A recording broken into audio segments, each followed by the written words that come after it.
జగన్ అక్రమాస్తుల కేసుల్లో discharge petitions ను తేల్చేందుకు Telangana high court పొడిగించిన గడువు నేటితో ముగియబోతోంది. సిబిఐ, ఈడీ కేసుల్లో జగన్ సహా నిందితులు వేసిన 130 డిశ్చార్జ్ పిటిషన్లపై సిబిఐ కోర్టులో సుదీర్ఘకాలం విచారణ ప్రక్రియ కొనసాగింది.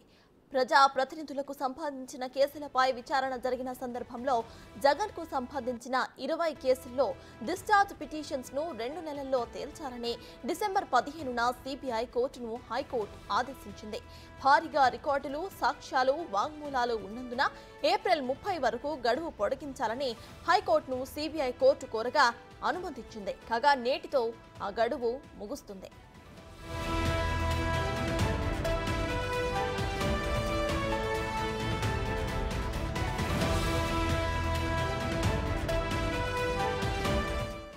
డిశ్చార్జ్ పిటిషన్లపై విచారణ తుది దశకు చేరినట్టుగా సమాచారం. సుమారు 13,000 పేజీల డిక్టేషన్ సిద్ధమైందని హైకోర్టుకు సిబిఐ కోర్టు వివరించింది.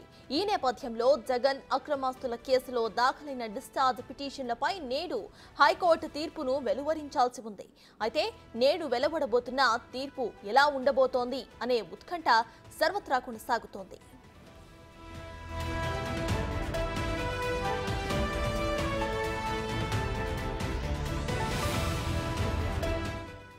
జగన్ అక్రమాస్తుల కేసుల్లో డిశ్చార్జ్ పిటిషన్స్ తేల్చేందుకు తెలంగాణ హైకోర్టు పొడిగించిన గడువు నేటితో ముగియబోతోంది. సిబిఐ, ఈడీ కేసుల్లో జగన్ సహా నిందితులు వేసిన 130 డిశ్చార్జ్ పిటిషన్లపై సిబిఐ కోర్టులో సుదీర్ఘకాలంగా విచారణ ప్రక్రియ కొనసాగింది. ప్రజా ప్రతినిధులకు సంబంధించిన కేసులపై విచారణ జరిగిన సందర్భంలో జగన్ కు సంబంధించిన 20 కేసుల్లో డిశ్చార్జ్ పిటిషన్స్ ను 2 నెలల్లో తేల్చాలని డిసెంబర్ 15న సిబిఐ కోర్టును హైకోర్టు ఆదేశించింది. అయితే భారీగా రికార్డులు, సాక్ష్యాలు, వాంగ్మూలాలు ఉన్నందున ఏప్రిల్ 30వ తారీఖు వరకు గడువు పొడిగించాలని హైకోర్టును సిబిఐ కోర్టు కోరగా అనుమతించింది. కాగా నేటితో ఆ గడువు తీరబోతుంది.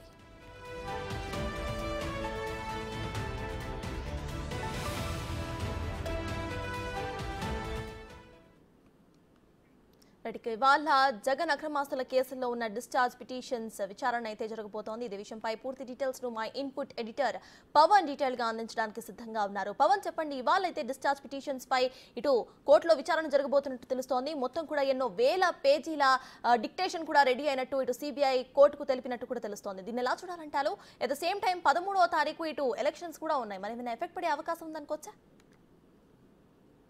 ఆంధ్రప్రదేశ్ ముఖ్యమంత్రి జగన్ రెడ్డి పైన సిబిఐ కేసులతో పాటు 9 ఈడీ కేసులు నమోదయ్యాయి. ఈ కేసుల్లో పలువురు నిందితులుగా ఉన్నారు. అటు ఐఏఎస్ అధికారులతో పాటు పలువురు పారిశ్రామికవేత్తలు, రిటైర్డ్ ఐఏఎస్ అధికారులు అందరూ కూడా ఉన్నారు. ఇప్పటికే కొన్ని డిశ్చార్జ్ పిటిషన్లపైన వాదనలు ముగిశాయి. కొంతమందిని ఈ కేసు నుంచి విముక్తుల్ని చేస్తూ గతంలో రాష్ట్ర హైకోర్టు తీర్పును కూడా వెలువరించింది. ఐఏఎస్ అధికారి రత్నప్రభ, బీపీ ఆచార్య తదితరులకు అందరికీ కూడా ఈ కేసుల ద్వారా ఊరట లభించింది.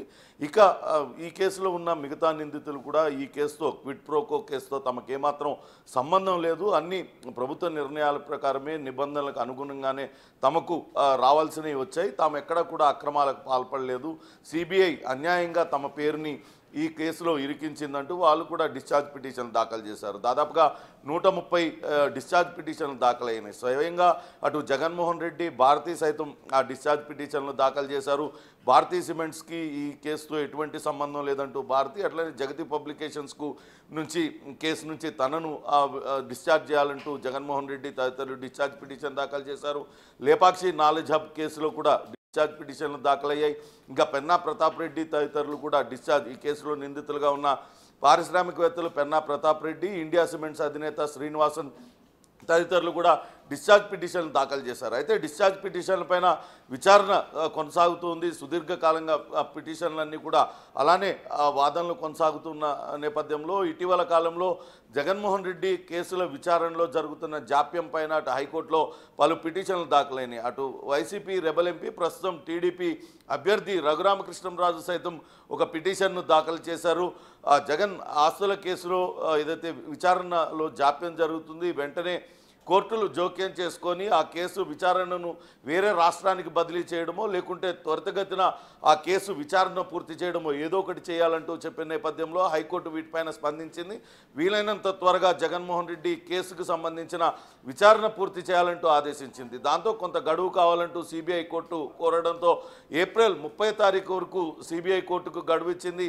సిబిఐ కోర్టులో ప్రస్తుతం 130 డిశ్చార్జ్ పిటిషన్లు పెండింగ్లో ఉన్నాయి. అవన్నీ కూడా వివిధ దశల్లో ఉన్నాయి. అయితే ఇప్పటికే వాటిలన్నింటిలో చాలా వరకు విచారణ పూర్తయింది. దానికి సంబంధించిన డిక్టేషన్ అంటే తీర్పు వెలువరించడానికి కూడా న్యాయమూర్తి సిద్ధంగా ఉన్నట్టుగా తెలుస్తుంది. దాదాపుగా 13,000 పేజీల డిక్టేషన్ను రెడీ చేసినట్లుగా తెలుస్తుంది. అంటే ఒక్కొక్క కేసులో దాదాపుగా 100 పేజీలకు పైగా తీర్పు కాపీ ఉండే అవకాశం అయితే కనపడుతుంది. అయితే ఈరోజు ఈ కేసుల్లో తిరిగి మరోసారి విచారణ జరిపి అటు తీర్పు వెలువరిస్తారా లేకుంటే అటు మరోసారి వాయిదా పడుతుందా అనేదైతే ఇంకా తెలియాల్సి ఉంది. కానీ అటు జగన్మోహన్ రెడ్డితో పాటు ఇతరులందరూ కూడా చాలా ఉత్కంఠగా ఎదురు చూస్తున్నారు. ఒకవేళ డిశ్చార్జ్ పిటిషన్లను కనుక కోర్టు పరిగణలో తీసుకొని అటు వీళ్ళ తరపున వాదనలు పరిగణలో తీసుకొని వాళ్ళందరినీ కేసుల నుంచి కనుక విముక్తి చేసినట్లయితే అది చాలా పెద్ద రిలీఫ్గానే మనం చెప్పుకోవాల్సి ఉంటుంది. ఒకవేళ అట్లా కాదని డిశ్చార్జ్ పిటిషన్లు కొట్టివేసినట్లయితే తిరిగి అటు ఈ కేసులో ఉన్న నిందితులందరూ కూడా ఉన్నత న్యాయస్థానాన్ని ఆశ్రయించాల్సి ఉంటుంది. ఎందుకంటే గతంలో అటు రత్నప్రభ కావచ్చు, మాజీ ఐఏఎస్ అధికారిని రత్నప్రభ ఇతరులు దాఖలు చేసుకున్న డిశ్చార్జ్ పిటిషన్లు సిబిఐ కోర్టులో కొట్టివేయడం జరిగింది. కానీ అవే డిశ్చార్జ్ పిటిషన్లను వాళ్ళు హైకోర్టులో దాఖలు చేసి అక్కడ వాదనలు వినిపించిన సందర్భంగా వాళ్ళందరికీ కూడా ఊరట లభించింది. జగన్మోహన్ రెడ్డి ఆదాయానికి మించిన ఆస్తుల కేసు నుంచి వాళ్ళందరినీ కూడా విముక్తులు చేసింది. దాంతో ఇప్పుడు ఇదంతా కూడా చాలా కీలకంగా మారింది. ఈ 130 మంది దాఖలు చేసుకున్న డిశ్చార్జ్ పిటిషన్లో కోర్టు ఎటువంటి నిర్ణయం తీసుకోబోతుంది, ఎవరెవరికి ఊరట లభిస్తుంది, ఎవరెవరికి ఎదురు దెబ్బ తగులుతుందా అనేది మాత్రం అందరూ ఉత్కంఠగా ఎదురు చూస్తున్న పరిస్థితి అయితే ఉంది. మరి కాసేపట్లోనే కోర్టు ఈ కేసుల్లో తీర్పు వెలువరిస్తుందా లేకుంటే మరింత గడువు కోరుతుందా అనేది కూడా తెలిసే అవకాశం ఉంటుంది. Sartaj. Right, thank you Pawan.